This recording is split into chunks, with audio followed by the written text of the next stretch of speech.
উট একমাত্র প্রাণী পানি পান করার পর সবটা খাইয়া হজম করে না, তার লাঞ্চের কাছে আলাদা একটা চেম্বার আছে, ওই চেম্বারে কিছুটা পানি সেখানে সে রিজার্ভ রাখে।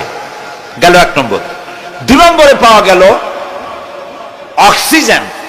প্রাণী জগৎ বাতাস থেকে অক্সিজেন গ্রহণ করে আর কার্বন ডাই অক্সাইড করে এটাকে বের করে দেয়। উট একমাত্র প্রাণী অক্সিজেন যতটা গ্রহণ করে ততটা ছেড়ে দেয় না, ওর থেকে কিছুটা জমা করে রাখার জন্য তার বুকের মধ্যে একটা জায়গা আল্লাহ একটা চেম্বার তৈরি করেছেন, ওখানে অক্সিজেন জমা থাকে, একদিকে পানি আর একদিকে অক্সিজেন শ্বাস প্রশ্বাসের জন্য। কারণ কি? কারণ হলো মরুভূমিতে বালুর ঝড় হয়, যাকে আরবিতে বলা হয় সাইমুম, বালুর ঝড়। এই ঝড় যখন শুরু হয় তখন একটানা ঝড় চলতে থাকে 2 দিন 3 দিন 1 সপ্তাহ চলতে থাকে। মানুষেরা টের পেয়ে যার যার আশ্রয় গ্রহণ করে। উট তো মরুভূমিতে চড়ে বেড়ায়, সে এইটাকে পালাবে কোথায়? সে বাঁচবে কি করে মরুঝড়ের মধ্যে? বালির ঝড়, বৃষ্টির মতো বালি পড়ে গাড়ি ডুবে যায়, পাহাড় ডুবে যায়, এই অবস্থা হয়ে যায়। উট বাঁচবে কি করে?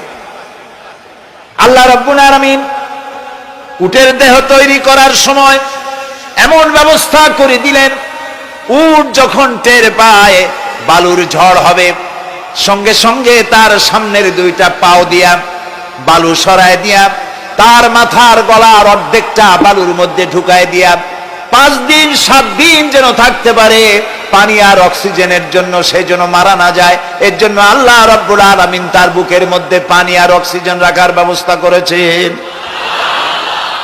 আফালা ইয়ানজুরুনা ইলাল ইবিলি কাইফা খুলিকাত, কেমনে উট বানাইছি দেখো নাই? সুবহানাল্লাহ বলে। আল্লাহ রাব্বুল আলামিন তার এই বিশাল সৃষ্টি, আকাশ জমিন গাছপালা তরু লতা কীট পতঙ্গ সাগর নগর সব তৈরি করে তারপরে আল্লাহ তাআলা বলছেন, এবার তাকাও আমার আকাশের দিকে, তাকাও আমার জমিনের দিকে। আল্লাযী খালাকা সাবা সামাওয়াতিন তিবাকা মা তারা ফি খালকির রহমানি মিন তাফাউত। তাকাও আমার আকাশের দিকে, তাকাও আমার জমিনের দিকে। আল্লাহর নাম আল্লাহ, বলেন তো। আল্লাহ নয় কিন্তু, আল্লাহ হচ্ছে অশুদ্ধ, শুদ্ধ হচ্ছে আল্লাহ। বলার সময় মুখটা গোল হয়ে যাবে। বলেন তো, সবাই উচ্চারণ করেন আল্লাহ, আবার বলেন আল্লাহ, আবার বলেন আল্লাহ। সুবহানাল্লাহ, কি মধুর নাম, কি মজার নাম। কোন বান্দা যদি অন্তরের অন্তঃস্থল থেকে একবার যদি বলে আল্লাহ, আল্লাহ রাব্বুল আলামিন 70 বার সাড়া দিয়ে জিজ্ঞেস করেন, বান্দা কি চাও আমি শুনছি। আল্লাহ হচ্ছে ইসমে জাত, আর সিফাতি নাম হচ্ছে বাকি 98টা নাম। মোট ওয়ালাহুল আসমাউল হুসনা, আল্লাহ তাআলা রয়েছে পবিত্র নাম, অনেক নাম, 99টা নাম। কয়টা নাম? আল্লাহ হচ্ছে ইসমে জাত। এই যে আমরা অনেক সময় খোদা বলি, খোদার কসম, খোদার কিরা, খোদা হাফেজ বলি না আমরা? এই খোদা শব্দ যতটা সম্ভব এই শব্দ উচ্চারণ থেকে বিরত থাকা উচিত, কারণ আল্লাহর 99 নামের মধ্যে খোদা বলে কোনো শব্দ নাই। কেউ যদি 10 লক্ষ বার খোদা বলে, একবার আল্লাহ বলার সমান হবে না, হবে না। কেমন খোদা বলে আল্লাহ নিজের নামকে পরিচিত করেন নাই। আল্লাহর নাম হচ্ছে আল্লাহ। আল্লাহর নাম কি? তো একবার আমার প্রোগ্রাম হলো ক্যালিফোর্নিয়া, লস অ্যাঞ্জেলেস। এখানে আমার 3 দিন প্রোগ্রাম। তারা একটা দিন আমাকে রাখলো সাইট সিন দেখার জন্য। আমাকে নিয়ে গেল লস অ্যাঞ্জেলেস থেকে সান ডিয়েগো। সান ডিয়েগো হচ্ছে প্যাসিফিক ওশানের পাশে। এইখানে আছে সি ওয়ার্ল্ড, অর্থাৎ সমুদ্রের মধ্যে যা কিছু আছে তা তারা সেখানে উঠায় রাখছে। বিশাল জায়গা, দেখতে অন্তত 4 দিন লাগে পুরা এলাকা দেখতে। তা আমার হাতে সময় 5 ঘন্টা, 5 ঘন্টা আমাকে দেখতে হবে। আমি বললাম গুরুত্বপূর্ণ জিনিসগুলি আমার দেখাও। তো নিয়ে গেল। এই আপনাদের মাঠটা যত বড়, এরকম একটা বড় পুকুর, সেই পুকুরের মাঝখানে আছে একটা ওয়াল। আর ঠিক মাঝখানে আছে একটা মঞ্চ, আর 10,000 লোক বসতে পারে এরকম একটা গ্যালারি। ওরকম একটা গ্যালারিতে আমাকে বসালো টিকিট কাটায়া, ওখানে মাছের খেলা দেখানো হবে। যারা খেলা দেখাবে তারা হাতে তুড়ি দিল, সঙ্গে সঙ্গে দুটি মাছ ওই পাশ থেকে তারা ভিতরে বড় গেট আছে, সেই গেট দিয়ে এপারে চলে আসলো। আমি লক্ষ্য করলাম খেলা যারা দেখাবে তাদের মুখের কথা, বাঁশির আওয়াজ, হাতের ইঙ্গিত মাছে বোঝে। মাছটার বুকটা সাদা, একদম সাদা, আর পেছনের দিকটা কালো। যখন উঁচু হয় তখন মনে হয় কোন সৌদি প্রিন্স হবে, কালো কাপড় গায়ে দেয় সাদা জামার উপরে, ঠিক ওরকম মনে হয়। তো যারা খেলা দেখাবে তারা এভাবে হাতে তালি দিল, মাছেও তার দুটি পাখা নিয়ে হাতে তালি দিল, ওয়েলকাম করলো দর্শকদেরকে। অনেকগুলি খেলা দেখালো এই মা, সাহায্য পাওয়ার জন্য কে? আল্লাহ চান আপনার ইমানটা খালেস হোক। আল্লাহ তারা এটা বরদাস্ত করতে পারেন না যে মানুষ কারো কাছে গিয়া আরেকজনের কাছে গিয়ে নথি স্বীকার করুক, আল্লাহ সহ্য করেন না। ইন্না শিরকা লাযুলমুন আযীম, শিরক হচ্ছে মস্ত বড় জুলম, অত্যাচার। আল্লাহ সব থেকে অপছন্দ করেন কোন গুনাহ বলেন? শিরক। আল্লাহ সহ্যই করেন না। কেন করেন না? একটা যুক্তিতে আসে। যারা বিবাহ করেছেন তাদের স্ত্রী যদি স্বামীর সাথে যে ধরনের হাসি খুশি প্রেমের আদান প্রদান করে, স্বামী ছাড়া যদি আরেকজন পুরুষের সাথে এরকমের ভাব বিনিময় করে, ফোনে কথা বলে, প্রেম করে, খুব সুন্দর করে ভালোবাসা দিয়ে যদি চিঠি লেখে অন্য পুরুষের কাছে, অথবা প্রেম নিবেদন করে, তাহলে স্বামীদের অবস্থা কেমন হবে বলেন? এইটার জবাব দিতে যদি দেরি হয় তো খুবই কুলক্ষণ। হ্যাঁ, ভয়ানক হবে, ভয়ানক হয়ে যাবে। নিজের চরিত্র যতই যা হোক, বউর চরিত্র ভালো চাই। আচ্ছা বলেন তো, স্ত্রী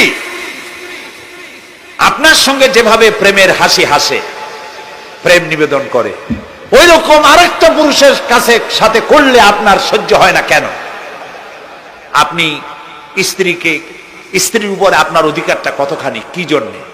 আপনার স্ত্রীর যে হাসি, যে মিষ্টি হাসি, যা আপনার প্রাণ কেড়ে নেয়, ওই হাসিতে আপনার কোনো অবদান আছে বলেন? তার যে টানা টানা চোখ, সুন্দর ভ্রু, মাথায় অনেক লম্বা চুল, শরীরটা সুন্দর, যৌবন, রূপ, এর ভেতরে আপনার কোনো অবদান আছে? হ্যাঁ আছে, একটু তো আছেই। আপনি যে মুখ দিয়ে বউটা হাসে, সেই ঠোঁটে একটু লিপস্টিক লাগাইছেন। যে চোখের জন্য আপনি পাগল, সেই চোখে একটু কাজল লাগাইছেন। শরীরটাকে পেঁচাবার জন্য সুন্দর একটা শাড়ি কিনে দিছেন। একটা শাড়ি দিয়ে, একটু লিপস্টিক কিনে দিয়ে, চুলের একটা ক্লিপ কিনে দিয়ে, একটা ভালো শাড়ি কিনে দিয়া আল্লাহর কাছে দুইটা বৈধ জিনিস অত্যন্ত ঘৃণিত। কয়টা? একটা হলো তালাক, আর একটা হলো ভিক্ষাবৃত্তি, মানুষের কাছে চাওয়া। আল্লাহ পছন্দ করেন না। তো ভিক্ষুক ঘুরতেছে, একটা লোক বলল, মিয়া তোমার তো সারা জীবনই খরচ করতে দেখি।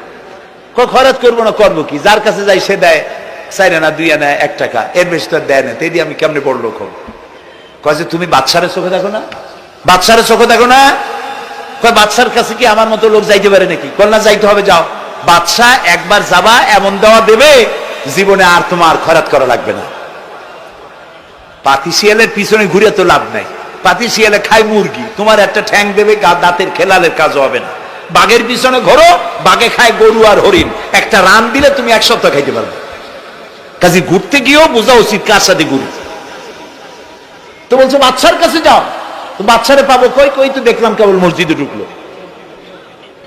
তারপরে ফকির গিয়ে দাঁড়ায় আছে বারান্দায়, দেখে যে উনি বাদশা ভেতরে বসে হাত তুলে আছে ভাবে, আর চোখ দিয়ে পানি পড়ে দাড়ি ভিজে ভিজে পড়তেছে। নামাজ শেষ করে, মোনাজাত শেষ করে বাদশা বেরিয়েছেন। কোন বাদশা? শাহজাহান। বাইরে আসার পর ফকির বলল, আসসালামু আলাইকুম বলে ফকির রওনা করছে। বাদশা বলে, দাঁড়াও, তুমি যে রওনা করলা, তোমার তো ভিক্ষুক মনে হয়, আর লোকেরা যারা ভিক্ষুক না তারাও তো আমার কাছে চায়, আর তুমি তো ভিক্ষুক, চাইলে না কেন কিছু? ভিক্ষুক বলে, জাহাপানা আমি কিছু চাইতে এসেছিলাম আপনার কাছে, কিন্তু আপনার করুণ অবস্থা দেখে আমার জ্ঞানের চোখ খুলে গিয়েছে। আমি দেখতে পেলাম আমি যার কাছে চাইতে এসেছি, আমি তো কান্দি না, হাতও বাতি নাই।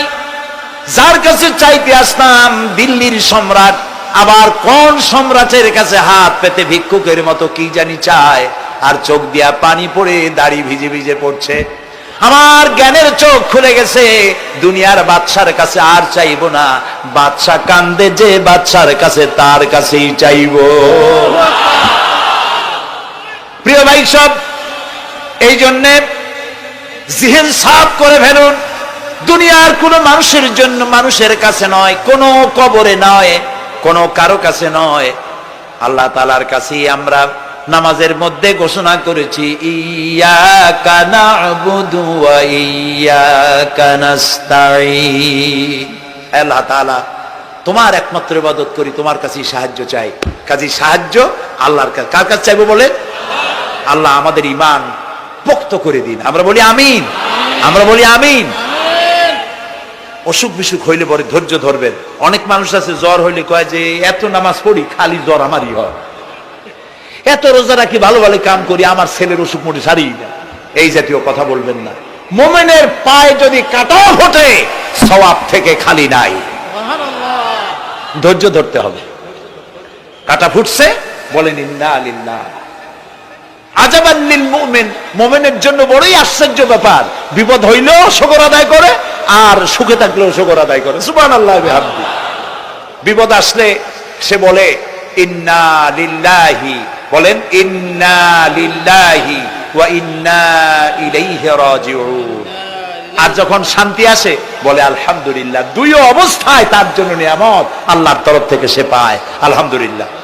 প্রিয় ভাই সব, তো আল্লাহর উপর ঈমান আনার জন্য কয়টা শর্ত বলছি না? এই যে প্যাচ লেগে গেছে, কয় যে তিনটা। আল্লাহর উপর ঈমান আনার জন্য শর্ত কয়টা? চারটা। চারটা বলছি কয়টা? দুইটা। আরেকটা হচ্ছে আল্লাহর কুদরত এ বিশ্বাস করা। আল্লাহর কুদরত মানে শক্তি। আল্লাহর কিছু বিশ্বাস করবেন, বলেন জোরে? শক্তি। আকাশ এবং জমিনে শক্তিশালী কে? কিন্তু আমার দেশের জনগণ, কিছু কিছু রাজনীতিবিদরা বলে জনগণই নাকি সকল ক্ষমতার, সকল শক্তির উৎস। কি পাগল! তুমি ক্ষমতার উৎস? নাকের মধ্যে ময়লা, দাঁতে ছাতা, পেটের মধ্যে দুর্গন্ধ ভরা, ক্ষমতার উৎস? আশ্চর্য কথা। এই যে ক্ষমতার উৎস, হাজার হাজার লোক এখানে বসা, দুইটা ভাউয়া ব্যাংক যদি দুই কোণা দিয়ে ঢোকে, ভাউয়া ব্যাংক চেনেন? বিগ সাইজের ব্যাংক, দুইটা যদি দুই দিক দিয়ে ঢোকে লাফাইতে লাফাইতে, সামনে যারা আছে এমনি লাফাবে। অন্তত টঙ্গী তামিরুল মিল্লাত মাদ্রাসা ছাড়াইয়া তারপরে ফিরে তাকায় বলবে, ভাই আমরা দৌড়াই কেন? ব্যাংকের সামনে অসহায়, বল্লা ভীমরুলের সামনে অসহায়, সাপের সামনে, বিচ্ছুর সামনে অসহায়। তারা কয় সকল ক্ষমতার উৎস জনগণ। কপাল পোড়া।